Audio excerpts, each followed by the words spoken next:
2 bag রক্ত দিছি, বাংলাদেশের রক্ত নিয়েও সিন্ডিকেট শুরু হয়ে গেল ভাই। আপনারা যে নিউজ দিতেছেন ভাই, মিনিমাম মারা গেছে 150 থেকে 200-র উপরে। আপনারা নিউজ দিতেছেন এইখানে 10 জন, ওইখানে 1 জন, এইখানে 2 জন। আল্লাহ ছাড় দেয়, ছাইরা দিবে না।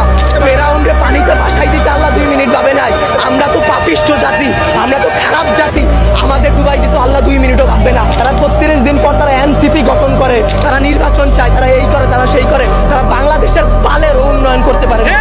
জুলাই অভিশপ্ত না, অভিশপ্ত বাংলাদেশের রাজনীতি। বাংলাদেশের রাজনীতি নিয়ে যে বলবো ভাই, এখন বলবো, কালকে হয়তো আমার বাবা আমারে খুঁজে পাবে না। আমরা উপদেষ্টা আনাইছি, আমরা ইউসুফরে সরকার বানাইছি, আমরা সেনাবাহিনীর হাতে সরকার দিছি। আপনাদের বলা আর এই যে নিজের গালে নিচে এইভাবে থাপ্পড় দেওয়া ভাই, সেম কথা। বাংলাদেশে জন্মগ্রহণ করে আমরা করছি জীবন সবচেয়ে বড় ভুল, আমাদের বাপ মা করছে ভুল।